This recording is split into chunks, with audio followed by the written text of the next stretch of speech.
Buonasera a tutti, benvenuti a questa serata Nebu dedicata all'archeologia. Questa sera ospitiamo una relatrice che già conosciamo perché ci porta sempre nelle sue escursioni virtuali. Loro fanno le escursioni con Cesare in presenza e a noi le fai vedere qua. È anche più comodo per noi perché so che vi arrampicate sempre nei siti più diciamo difficili da raggiungere. Quindi è con noi Natalia Guiso, per gli amici Nati Gui Nuraviganne, ben conosciuta su Facebook, sui social, insieme a Cesare Frontedu che la accompagna in questa passeggiata. Ciao Cesare. Ciao.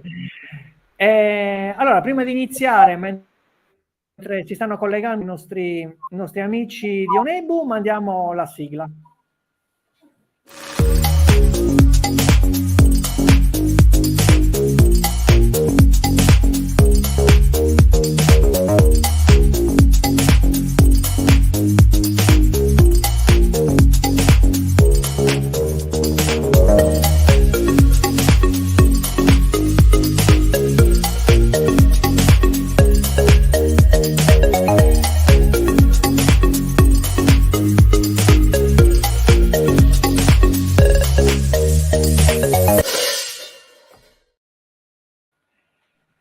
Bene, eccoci qua in diretta, siamo nella nostra sala conferenze Onebu, abbiamo anche un po' di pubblico che è venuto a seguirci direttamente in sala. Io ringrazio tutti naturalmente, salutiamo tutti i nostri soci Onebu, tutti gli amici che ci seguono da Facebook e nei vari gruppi dove trasmettiamo e coloro che si sono legati sul canale YouTube. Naturalmente salutiamo anche i circoli dei sardi che sono sempre affezionati, ci seguono dall'Italia e anche dall'estero e li salutiamo tutti. Siamo qui oggi con Nati Gui, la nostra guida d'eccezione, la nostra guida per siti difficili da raggiungere. Ciao Nati, grazie per aver accettato l'invito. Grazie a te, grazie a tutti quanti. Stasera ti chiedo di parlare un pochettino più forte, più vicino al microfono. Allora, va tutto bene l'audio adesso? Sì, sì, adesso ti sento molto bene. Adesso ti sento molto bene. Bene, ascolta, Nati, allora, per oggi avete deciso, tu e Cesare, di dedicarvi a due siti molto importanti. Uno è Samandra Manna di Tula, che poi vedremo, ti farò qualche domandina sui segni di scrittura che ci sono nelle pietre dell'ingresso, così voglio sapere anche il tuo parere. Ho già detto segni di scrittura, quindi per me è acquisito che si tratta di segni di scrittura. Mi è venuto proprio spontaneo.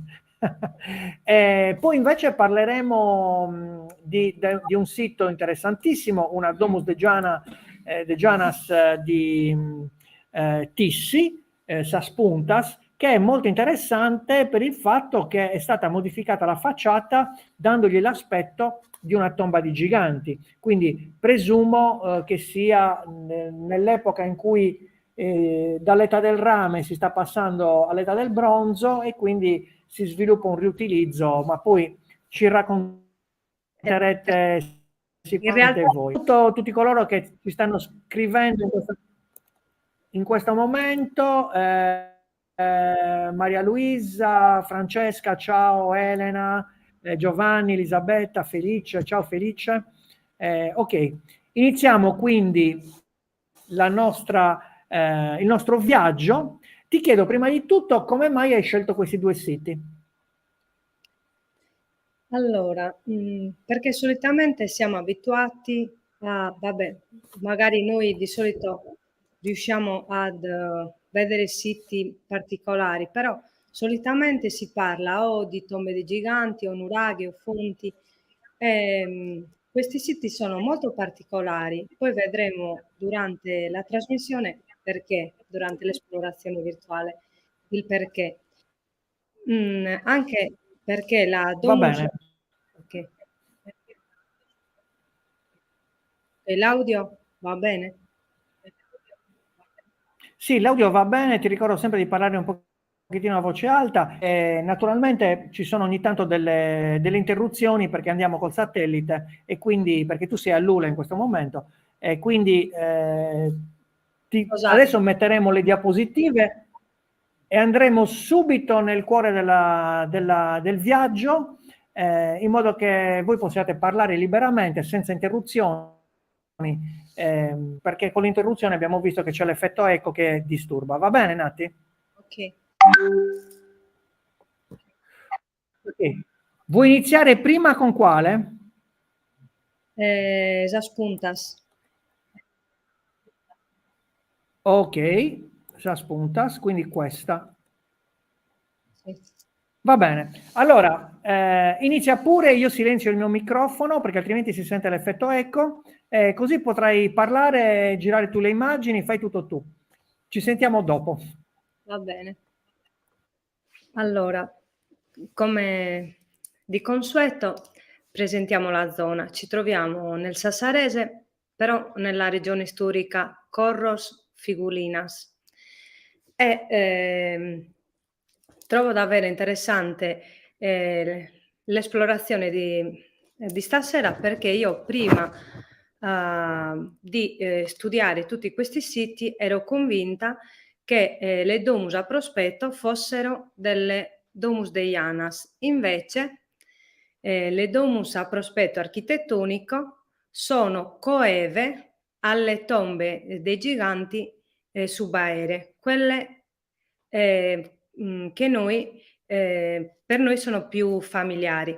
Quindi la datazione va dal XVIII al XV secolo a.C., quindi sono coeve, ma oltre questo, quelle poche che sono state indagate hanno restituito dei materiali del periodo del bronzo medio soprattutto. E quindi si è riuscita a classificare grazie al fatto che esistono oggi 90 di queste tipo di Domus Deian, di tombe a prospetto. Quindi qua ci troviamo nella zona di Tissi, vicino a Ossi e a Usini. La Domus a prospetto venne chiamata così, poi in realtà con il passare del tempo volevano chiamarle tombe a prospetto dei giganti, però poi hanno lasciato Domus a prospetto architettonico perché comunque erano quelle ormai già conosciute, cioè con quel nome. Qua abbiamo messo questa mappa per mostrare dove si trovano queste 90 Domus a prospetto, quindi soprattutto nel Sassarese e nel Logudoro settentrionale. Perché sono praticamente tutte lì? Probabilmente perché, come sappiamo anche, le Domus Deianas, soprattutto le decorate, si trovano quasi tutte diciamo nel Sassarese, perché si presta tantissimo il territorio. Grazie al calcare, il calcare si presta all'escavazione. Nella mia zona, per esempio, c'è molto granito e non è facile da lavorare, invece in questo caso, grazie a questo, si è capito che probabilmente è per quello che la maggior parte o quasi tutte si trovano in questo territorio. Quindi di Domus a prospetto ce ne sono di 3 tipi. Quella B è molto rara e ha la facciata simile alle tombe dei giganti a filari e sono molto rare. Poi son divise a 1 e a 2. A 1 sono quelle di riuso, cioè che cosa facevano? Riutilizzavano degli ipogei, cioè delle Domus Deianas e ricavavano buttando giù le camere, un'unica camera e poi esternamente cercavano di farla somigliare sempre, cioè farla somigliare ad una tomba di giganti. La tipologia A2 invece è ex novo e sono la maggior parte e sono costruite direttamente sul calcare, cercando anche al suo interno di riprendere in modo magari anche un po' grossolano, perché non sempre hanno diciamo la camera funeraria come siamo abituati a vederla nelle tombe dei giganti, ma sono più ovali, quelle invece di A1 sono a volte sembrano anche dei fiori, diciamo la planimetria, perché hanno buttato giù le camere e quindi non hanno quasi mai ce ne sono, però non hanno quasi mai un aspetto rettilineo, diciamo. Quindi la bellezza della nostra Domus Deiana a prospetto architettonico di Sas Puntas è molto particolare. Innanzitutto è stata scavata interamente su un roccione calcare. È stata ricavata l'esedra, che più o meno è 9,50 metri. Qua nel dettaglio possiamo vedere la stele. La stele centinata possiamo vedere il rilievo, ma manca purtroppo la parte della luna, la parte sommitale, che in questo caso, perché poi andando a studiare ho notato, cioè non ho notato, ho letto che ce ne sono davvero di tanti sottotipi. La nostra è costituita da una stele scavata nella roccia e aveva la lunetta, la parte sommitale, cioè che fuoriusciva 1 metro rispetto all'esedra. E questa è una particolarità perché c'erano per esempio quelle direttamente scolpite tutta quanta la facciata compresa l'esedra nel costone, oppure scavavano solo l'ipogeo all'interno e poi come nelle tombe dei giganti l'esedra era un monolite lavorato e veniva posizionato. Quindi l'aver studiato e capito che comunque in quel periodo, stiamo parlando del bronzo antico, bronzo medio, i nostri avi avevano diversificato anche il modo di seppellire i propri morti. Cioè qualcuno, noi siamo abituati adesso a avere una sola idea, invece più noi giriamo, più si va avanti, più io mi sono resa conto quanto era ricca la storia della Sardegna. E davvero io prego sempre che mi lasci la salute, perché è una scoperta ogni volta nuova ed è sempre più complessa. In questa foto aerea possiamo vedere che avevano scavato addirittura come se fosse in 3D tutta l'esedra. Purtroppo ci sono stati dei lavori, come possiamo vedere, quei quadrati, rettangoli, sono dei palmenti, però ancora si può vedere tutta l'esedra scavata e anche un semi, diciamo, corridoio, non è proprio un corridoio, che comunque mostrava la lunetta anche diciamo in 3D. Quindi, Hai parlato di palmenti, puoi spiegare che cosa sono i palmenti per chi non lo sa? ok. Venivano utilizzati solitamente o nel Medioevo dai Romani per la pigiatura dell'uva, dell'olio, e quindi si prestava quindi il calcare. Purtroppo sono state fatte tantissimi palmenti sopra e nel piano di calpestio della tomba dei giganti. Cioè la Domus a prospetto è una tomba dei giganti ipogeica, perché poi la differenza è che al suo interno è una Domus Deianas, possiamo dire.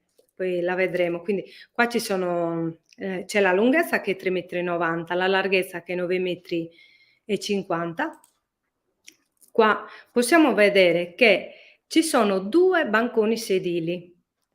Non si sa perché se sono coeve o si sa, quando noi andiamo a vedere l'ingresso si nota che è stato modificato. Non so se nello stesso periodo, dei 500 anni di utilizzo di queste tombe o se magari nel Medioevo dai Romani o dai pastori, perché comunque è stata aperta e il portello è molto, molto grande. Anche in questo caso c'era la pietra di chiusura del portello e come potremo vedere più avanti nelle foto c'è anche l'incasso. In questa fotografia si può vedere anche un piccolo dromos, cioè un piccolo corridoio che lo troviamo davanti all'ingresso. Per me questa foto è molto particolare perché si vede anche l'angolatura di una delle esedre. Quindi io a volte anche lì ho cercato di immaginare come potesse essere quando loro l'hanno comunque realizzata, perché trovarsi lì è già un'emozione davvero unica. Quindi qua è per mostrare quanto era alta l'abbiamo misurata 3,75 m di stele. Io vabbè sono lì per mostrare la differenza. Facciamo che io sono più o meno 1,60 m. Allora qua abbiamo sovrapposto la planimetria dell'ipogeo. Quindi, la nostra piccola domus a prospetto è costituita da una pianta ovale, a destra e a sinistra sopra elevata ci sono delle nicchie e questo è coevo anche a, molte tombe dei giganti, perché molte tombe dei giganti, per esempio alcune, a Biruri, hanno lo stesso delle nicchie e anche in questo caso alcune non ne hanno, alcune ne hanno 1, alcune ne hanno 2 come la nostra, poi 3 fino a 5, 6. E poi, ha anche la volta a botte, possiamo dire, concava. E quindi la lunghezza del corridoio è 3,25 m, in larghezza invece siamo a 2,25 m. Quindi qua possiamo vedere innanzitutto le 2 nicchie che sono sopraelevate, il portello che si vede che è allungato rispetto a come doveva essere in principio e poi si inizia a vedere una delle coppelle. Questa coppella si unisce ad una aiuto dal pubblico, ad una canaletta, ok scusate, ad una canaletta che fuoriesce fino al piano di calpestio o di fronte all'esedra. Quindi qua si può vedere chiaramente sia la scanalatura dove veniva posizionato il portello di chiusura, perché anche questa, come le Domus Deianas, aveva lo stesso la chiusura come le tombe dei giganti. Oltretutto si pensa che il portello, no, nella stele centinata abbiamo visto che ci sono i quadrati, esistono anche stelle centinate senza i quadrati, però ho letto durante questo studio che è il riproporre le false porte delle Domus Deianas, perché comunque è una continuità. E volevo dire anche che quelle costruite non ex novo come questa, ma quelle con riutilizzo di precedenti Domus Deiana, si pensa fosse stato fatto per il fatto che erano tombe dei propri avi e quindi un continuo dell'utilizzo di quel luogo sacro di un nucleo familiare o di un clan. Qua possiamo vedere, abbiamo cercato proprio di fare la fotografia sferica per mostrare esattamente come al suo interno.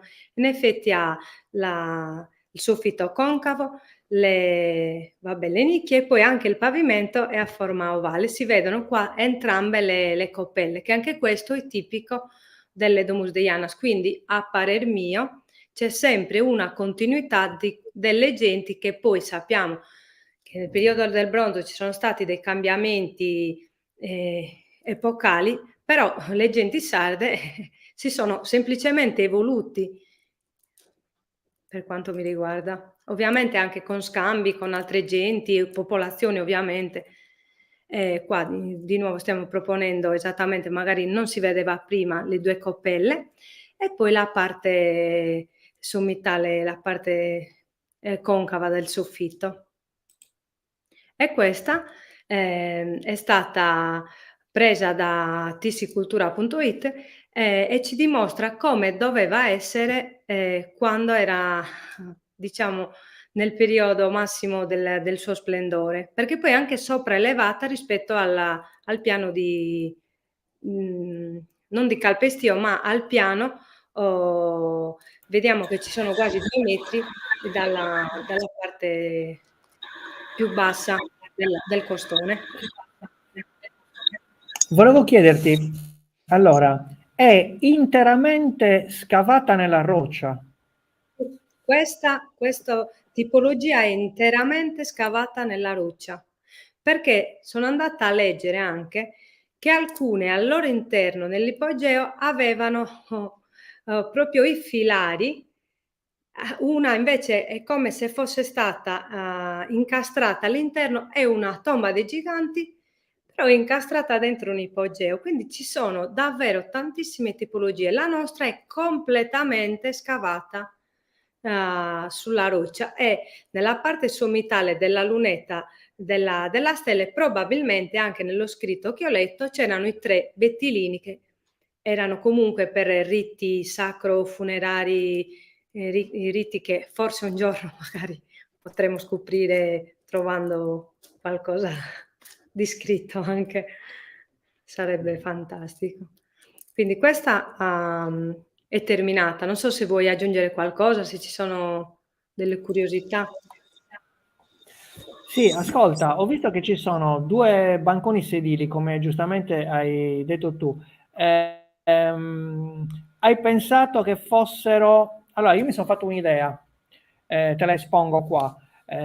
Questi banconi servivano praticamente perché nel passaggio dalle Domus de Janas, che sono tombe singole, anche pluricellulari, ma sono alla fine tombe di poche persone, rispetto alle tombe di giganti, questa è una tomba di giganti, in cui i defunti che si trovano dentro sono tanti.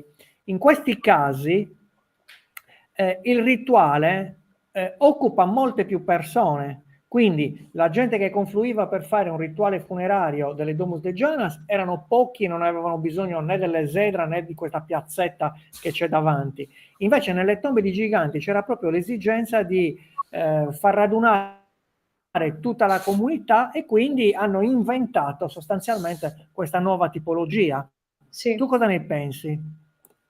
Beh, penso esattamente la stessa cosa, che, era molto importante comunque per loro poter, attuare un rito e qui all'interno, non si poteva fare, quindi hanno cercato di utilizzare proprio lo spazio sovrastante e, sappiamo anche che venivano, posti ceramiche, venivano, messe proprio tutte queste cose che servivano per i riti anche sulla esedra, però, guardando questa foto a me adesso mi è venuta da pensare che in questo caso riprenda anche le protomi stilizzate che noi molte volte troviamo sopra proprio, le porte, che noi vediamo all'interno delle Domus Deianas. Quindi mi sembra molto simile, quindi magari un continuo anche di questa simbologia. Delle porte, delle false porte. Noi se adesso abbiamo in mente la falsa porta e poi le frottole stilizzate, a me ha dato anche quell'idea da questa ovviamente poi sì, servivano, per i riti che per i loro defunti, però mi è venuta anche quest'idea. Va bene. Allora, io direi che su questo... Vediamo se ci sono domande. Aspetta. I sedili sembrano le corna taurine, Luigi, sì, è esattamente quello che ha detto adesso Natti. La roccia calcarea è quella chiamata tuffo? Non sono un geologo, ma non credo Ni. sia. Vabbè, rispondo io, ni. Poi, Sì, sia il tufo che è materiale alluvionale che è diventato roccia, poi ci sono diversi gradi di durezza.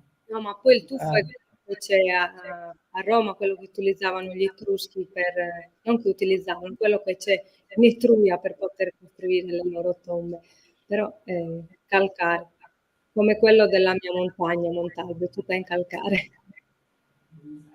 c'è un saluto di Bruno De Ias che ci saluta dall'America. Ciao Bruno, saluta sia a me che a te.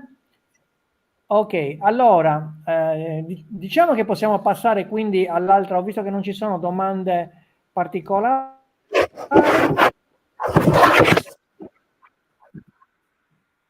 E quindi rimuoviamo questa e passiamo direttamente a Samandra Manna, che è anche quella che dopo mi stimolerà alcune domande. Quindi parliamo di Samandra Manna. Allora, Mandramanna noi in realtà l'avevamo visitata parecchi anni fa ed è stata davvero una scoperta, perché comunque ogni muraglia ha la propria peculiarità. Questa muraglia è stata, questo territorio, quindi prima di tutto siamo in Tula, nel Sassarese, nella regione storica di Monte Acuto.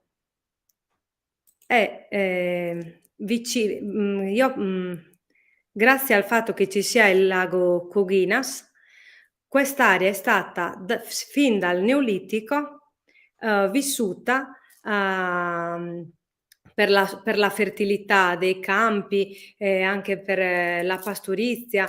E questo è un sito molto importante perché ci regalerà, oltre alla muraglia, altri siti che si trovano tutti vicini alla nostra muraglia megalittica. Quindi, come possiamo vedere, quella forma a ferro di cavallo è la nostra muraglia, ma più sotto c'è una bellissima domus e poi vicino c'è una tomba dei giganti, un dolmen e una fonte. E poi fu trovata anche una tomba bizantina, quindi è un sito che dal Neolitico arriva fino all'età bizantina. Quindi qua possiamo vedere velocemente la domus, che si trova più in basso.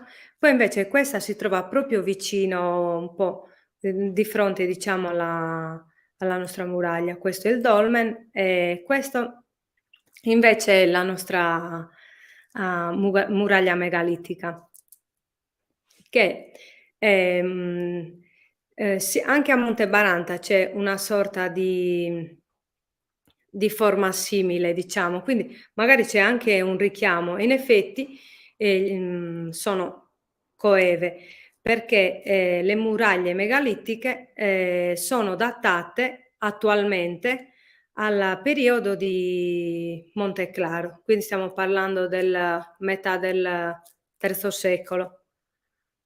Solo che, allora, il perimetro di questa muraglia megalittica è di 180 metri, 188 possiamo dire più o meno.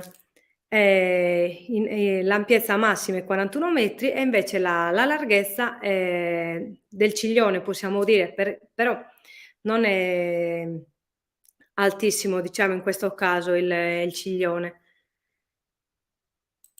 Poi attualmente possiamo vedere 2 ingressi, però si pensa che ci fosse, oltre all'ingresso est e all'ingresso nord, ci fosse anche l'ingresso ovest.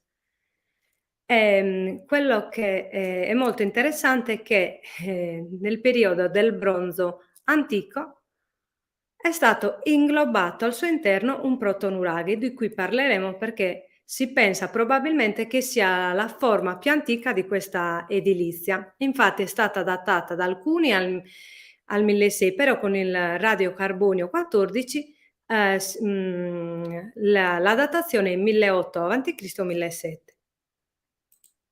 Quindi poi nella, muraglia nell'ingresso ad est si nota anche una muraglia ancora più antica. È rimasto solo il basamento, però c'era un'altra muraglia.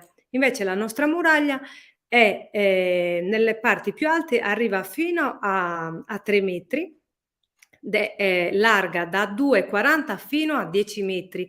Infatti c'è un piano largo 10 metri. Questo è l'ingresso est ed è piatta bandato, la copertura è piatta bandata ed è circa 5 metri ed è molto importante perché durante la primavera si assiste all'equinozio.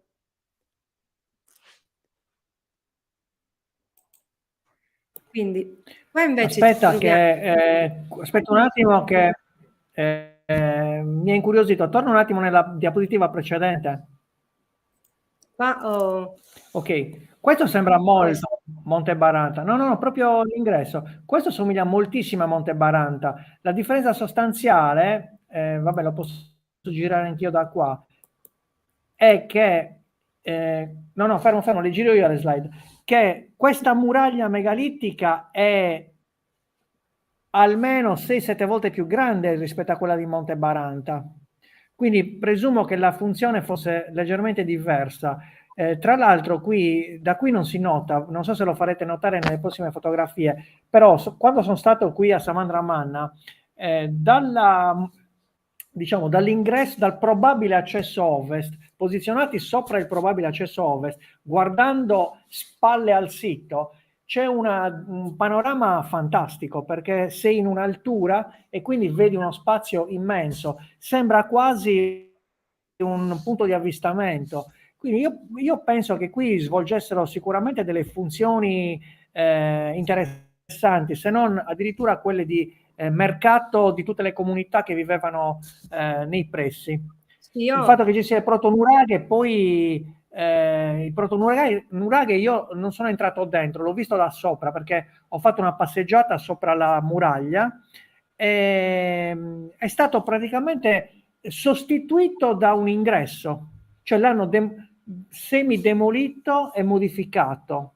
Quindi è un sito che è stato rimaneggiato più volte questo. Chissà quante popolazioni si sono alternate nell'utilizzo.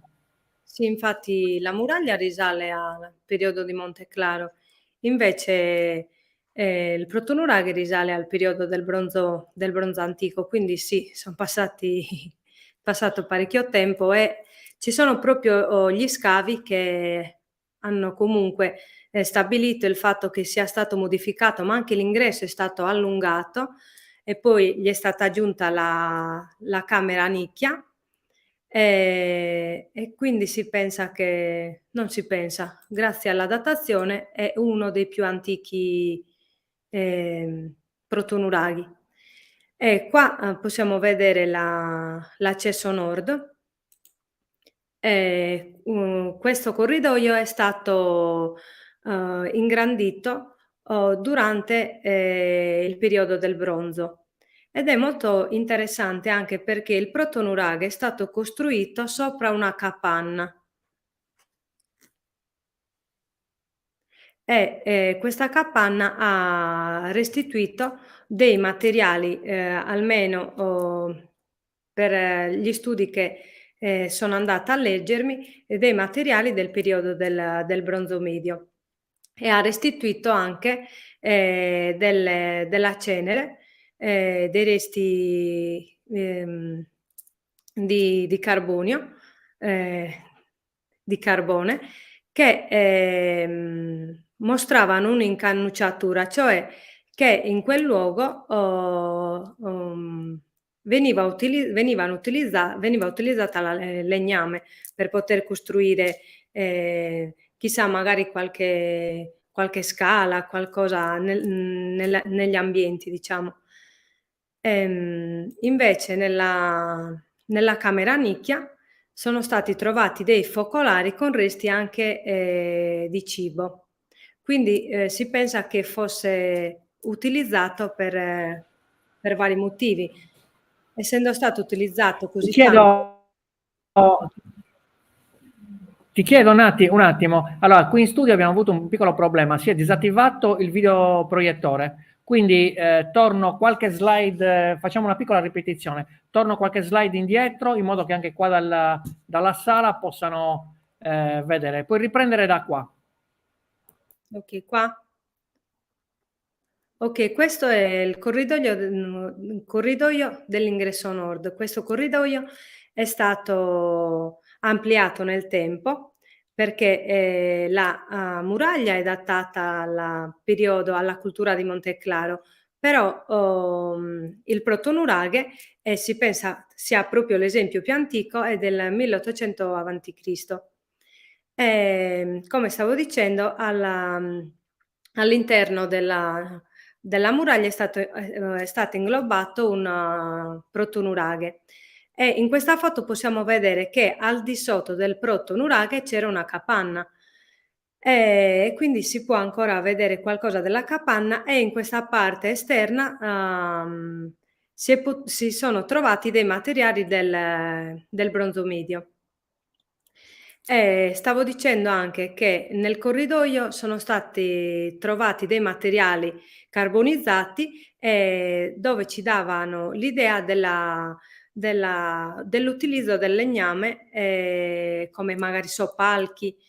Poi quando hanno modificato la struttura hanno anche aggiunto una nicchia camera, e in questa camera nicchia sono stati trovati sono stati trovati dei focolari che hanno restituito anche dei resti di cibo. Quindi si pensa avesse un uso molto vario. Quindi qua possiamo vedere nel dettaglio anche il tipo di costruzione molto diversa rispetto alla muraglia, che è molto comunque megalitica e molto massiccia. Invece qua sembra quasi, cioè è a filari, ma filari però ben costruiti. Sappiamo che nel 1800 c'erano i nuraghi a corridoio, quindi erano molto massicci, ma in questo caso è costruita in modo molto, molto completo, molto a filari proprio piccoli, però non come potevano essere i filari della muraglia. Ecco, una cosa molto importante è che nell'ingresso a nord sono stati utilizzati e inglobati dei monoliti, delle pietre con delle incisioni, e queste si pensa siano però del periodo megalitico, cioè del periodo della costruzione della muraglia.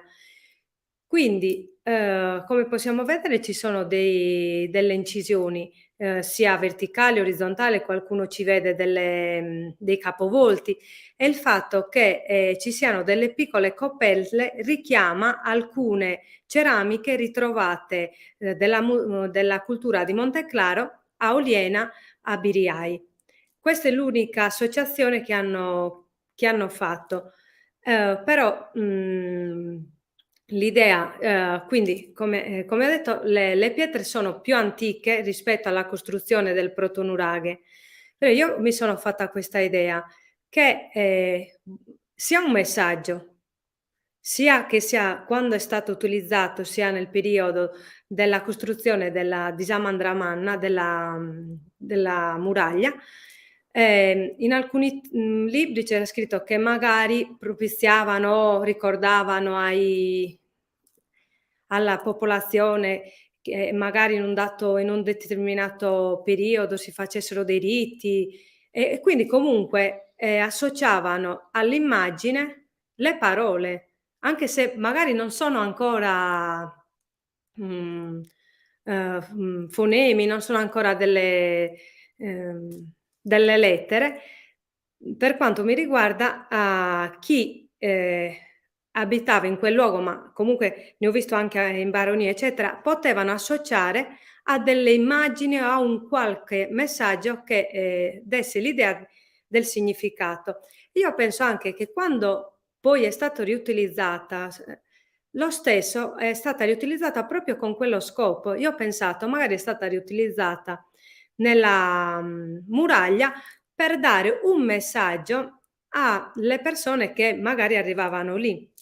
Perché uno magari all'inizio può anche essere stata costruita per proteggersi per i cambiamenti che ci sono stati, perché stiamo parlando dell'età del rame quando è stata costruita la muraglia, quindi scoperta cioè utilizzo dei metalli, però poi è stata lasciata lì anche nel periodo del protonuraghe. Io penso sempre che magari continuasse ad o ricordare qualche messaggio di un periodo più antico, oppure veniva utilizzato per dire, non so, questo è un luogo dove mi viene da pensare le fiere, quando anche noi andiamo in facciamo le nostre feste di campagna, dove c'è il santuario, si va da mangiare, in certi posti ci sono le bancarelle, quindi anche luoghi di scambio, quindi magari potevano anche indicare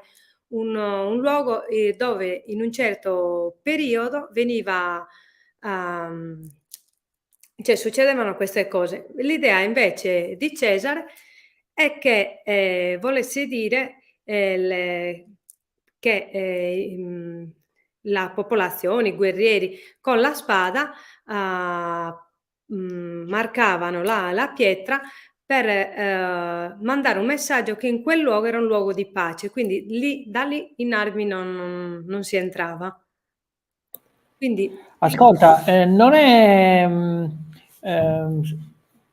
non è un caso che queste incisioni si trovino esattamente nel corridoio di ingresso. Evidentemente sono state messe lì appositamente per essere viste da qualcuno. Io ricordo che una decina d'anni fa, quando vidi il sito, in più ci fu un dibattito su un forum che avevamo in quell'epoca. Si parlò di, allora naturalmente c'erano le persone che dicevano questa è la scrittura degli antichi sardi, perché sai che ci sono diverse correnti che sostengono che questi segni siano una scrittura. E invece altri dicevano no, ma sono delle semplici pietre in cui sono state affilate le lame, quindi affilatoi. Però se fossero stati solo degli affilatoi, prima di tutto non ci sarebbero stati quei segni circolari e seconda cosa non le avrebbero messe nell'ingresso. Queste sono messe appositamente perché stanno giustamente, come hai detto tu, trasmettendo un messaggio. Il problema è che noi questo genere di scrittura, di grafia, l'abbiamo trovato da altre parti, che tu sappia? ma in Sardegna? Sì, in Sardegna. Per esempio anche nel museo di Irgoli c'è proprio una pietra con le stesse incisioni, per esempio. Mi ricordo anche nel nuraghe Luguerras c'è una pietra, lo stesso vicino all'ingresso e ci sono più o meno le stesse incisioni. Non mi ricordo adesso in questo momento se c'erano anche le piccole coppelle, però le incisioni sono sicura al 100% perché Luguerras l'ho visto mi pare 5 anni fa e il museo lo stesso nel 2016, infatti dovrò andare di nuovo. Però, ci sono in più luoghi della Sardegna, però ho notato anche che ci sono anche nel mondo lo stesso tipo di incisione. Quindi io penso, non lo so se c'è stato uno scambio, come sappiamo benissimo che si scambiavano l'ossidiana, c'erano scambi comunque anche di idee, di qualsiasi in questo periodo del rame, poi il bronzo. Quindi, boh, tutto può essere. Sai cosa? Allora, noi siamo abituati con i vari sistemi di scrittura a elaborare delle interpretazioni perché sono segni piccoli, trasferibili e quindi troviamo dei papiri, delle lettere dei faraoni, delle lettere dei sovrani e sono delle incisioni fatte su supporti che si sono conservati. Per esempio, gli egizi con il papiro sono stati sfortunati perché non si conserva, anche la carta non si conserverà. Però quando scrivevano col cuneiforme nell'argilla, loro avevano l'argilla, facevano le tavolette, però queste lettere potevano essere trasferite. Qui stiamo parlando di pietre che pesano diverse tonnellate, quindi è una comunicazione scritta per quelli che entravano, non è una lettera destinata a qualcuno. È evidente dunque che queste pietre, se non sono state messe lì dall'origine e segnate dall'origine, erano comunque parte di un tempio o di una costruzione che doveva rimanere incisa per comunicare qualcosa, quindi una scrittura che sicuramente leggevano solo quelli che passavano attraverso questo ingresso. Esattamente, no, io non Poi so per quanto perché riguarda la scrittura se ne sentono un pochino. però per quanto mi riguarda in questo caso è proprio un messaggio, cioè che comunque le popolazioni di quel periodo sapevano esattamente a che cosa si riferisse, perché altrimenti non avrebbe senso lasciare delle pietre che non sono. Sappiamo che loro erano molto bravi, levigavano tutto e quindi sarebbe stato meglio sarebbe stato più logico capovolgerle e quindi nascondere le incisioni. Invece in questo caso sono proprio all'ingresso e quindi probabilmente volevano, cioè indicavano proprio qualcosa. Allora, qui abbiamo Anche Marco, ciao Marco, che ci dice: ci sono anche negli stipiti di due nuraghi di Macomer e nell'ingresso della tomba di giganti Sasgiagas di Macomer, sempre negli ingressi. Quindi abbiamo esatto. quest'altra testimonianza. Ecco, al Museo di Ergoli ci sono varie rocce. Sto cercando di leggere le comunicazioni, aspetta. Vedo che Cesare sta già rispondendo lui. Io ho lo schermo intero, quindi non, non vedevo le domande. Va bene, allora sta già rispondendo Cesare. Allora rimetto lo schermo intero. Ok, queste sono sempre le stesse, non siamo andati avanti. Eccone altre, ok. Sì. Queste mi sembra che siano gli stipiti di fronte. Sì. Cioè, sulla destra e sulla sinistra dell'ingresso, anche se sulla destra ci sono proprio i massi enormi, quindi io non capisco se queste sono state tagliate o se in principio sono state scelte così piccole rispetto alle altre, però pensando a Luguerras le incisioni sono molto piccole, quindi probabilmente non importava importava probabilmente il messaggio. Io ho pensato magari lì in quel momento indicavano magari anche il luogo dove ad un certo punto, 1 volta, 2 volte o 3 volte all'anno si incontravano per discutere magari qualcosa, sul territorio, anche tra come tribù. Qua, proprio a parte la mia faccia si vedono proprio benissimo. E qualcuno ci vede anche dei capovolti in queste incisioni, anche se molte sono più solcate diciamo, sono molto meno in rilievo rispetto ad alcune.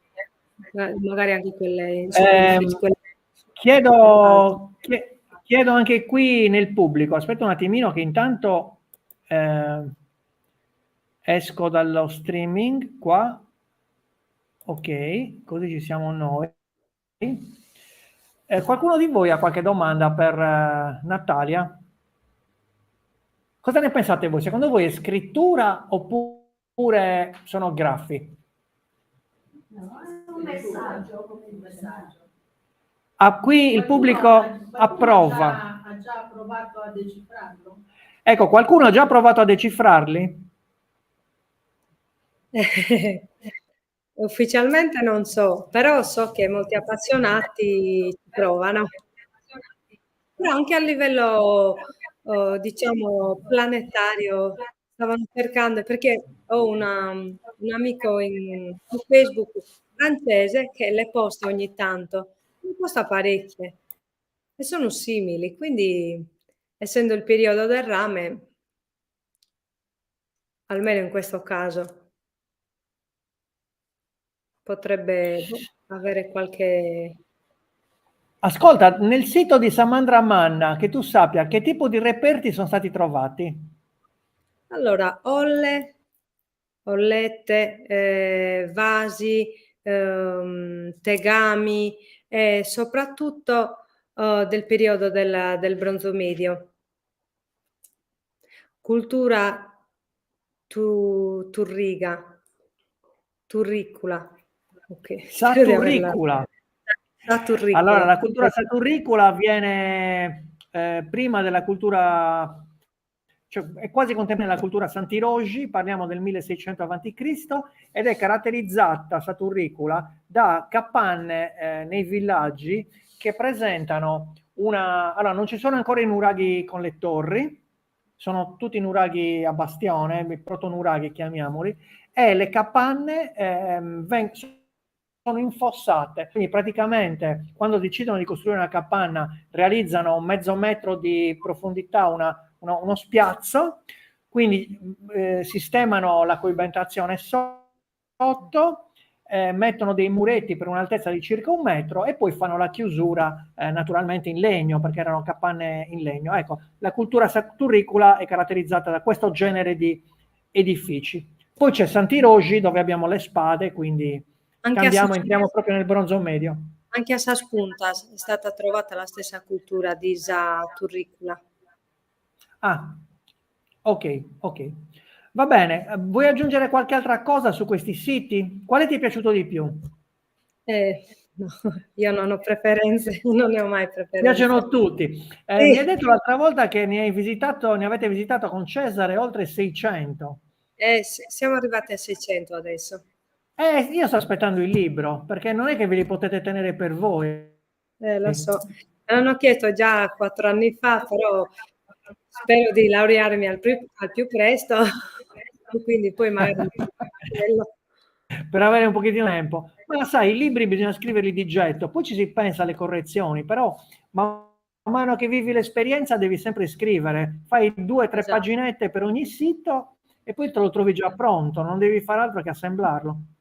è vero. Alla Almeno io fine faccio così e mi son trovato bene. anche con i miei post ho parecchio materiale, perché tanto vado e scrivo sempre qualcosa di mio e insieme a quello anche che leggo. E quindi faccio una sorta di diario di viaggio e quindi un po' di materiale ce l'ho. Ormai scrivo già forse da 3 anni. Associo ormai quel che sento a quel Qualche che domanda vedo. avete qua?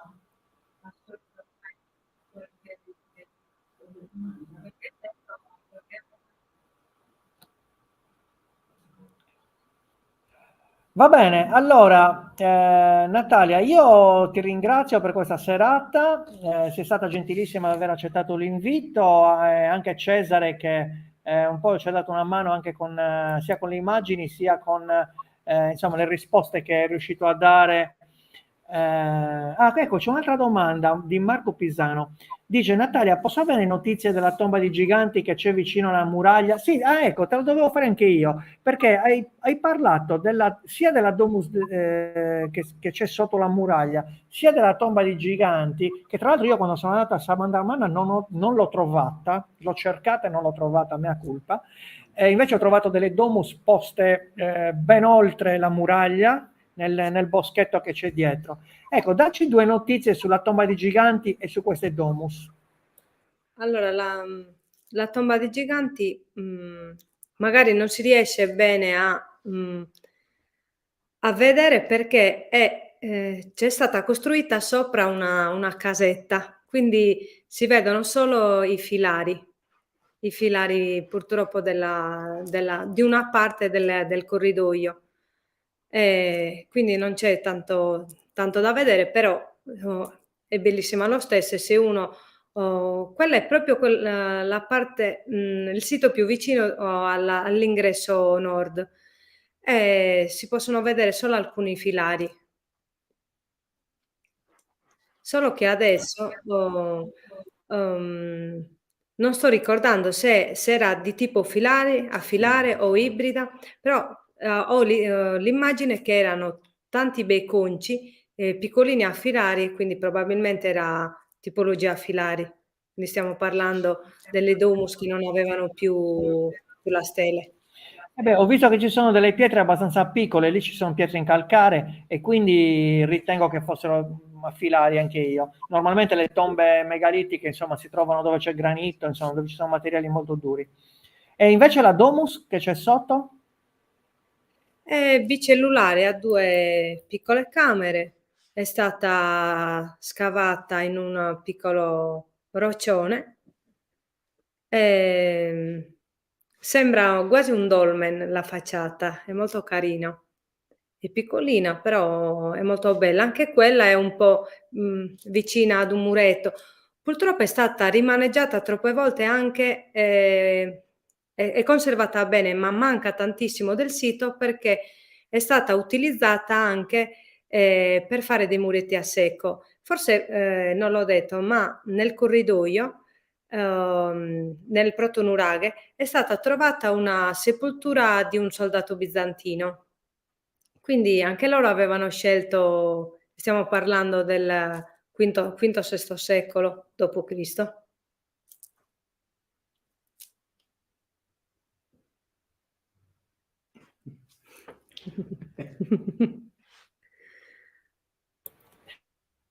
Allora, grazie Nati. Allora, abbiamo praticamente finito questa nostra passeggiata con questi bei siti che ci porti sempre.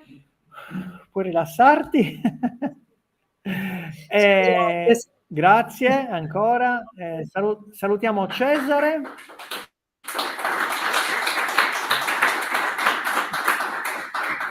In sala ti fanno un applauso, quindi siete stati carinissimi, anche perché questi sì. Ah, ecco, non ti ho chiesto una cosa. Mandraman è abbastanza facile da visitare. Io ricordo di essere andato in camper, avevo parcheggiato giù nel campo e poi ero salito a piedi, ma sono 100 metri circa. Invece, Sas Puntas di Tissi, come si raggiunge? No, è molto semplice. La periferia del paese è segnalata, si fa una piccola stradina e poi, non so, il comune ha costruito dei gradini naturali, si scende, diciamo sempre più in basso dove c'era il costone roccioso. Tra l'altro noi di fronte abbiamo visto probabilmente o era un'altra domus a prospetto, oppure era una domus deiana che poi è stata rimaneggiata con i palmenti, perché si vedevano proprio queste camere enormi, però tagliate a metà, quindi probabilmente era un luogo molto, anche quello, frequentato. Va bene, allora io ringrazio tutti per aver ascoltato la trasmissione, do l'appuntamento a venerdì prossimo in cui presenterò questo libro, è il mio ultimo lavoro, appena uscito, non è ancora stato distribuito nelle librerie, Nati e Cesare fanno parte di quel testo perché mi hanno donato delle fotografie, insomma, da inserire all'interno, insieme a Nicola Castangia, al compianto Maurizio Cossu, a Sergio Melis, a Fabrizio Bibipin, insomma siete stati gentilissimi e quindi diciamo che è una collaborazione in cui io ho scritto il testo e voi mi avete regalato le immagini per agevolare la visione. Lo presenterò venerdì prossimo qui nella Sala Onebu. Non faremo la diretta perché preferisco che vengano ad ascoltarmi di persona. Quindi vi aspetto qui quando volete venire a Cagliari, passate a trovarmi sicuramente. Faremo 2 serate, una alle 17:30 perché la sala può contenere al massimo 30-40 persone, quindi se arriva troppa gente non ci riusciamo. Ne farò una alle 5:30 venerdì prossimo e una alle 7, la replica alle 7. Naturalmente non venite in tutti e due, quindi non risolviamo il problema. Va bene, quindi do l'appuntamento a tutti per venerdì prossimo e andiamo con la nostra sigla di chiusura.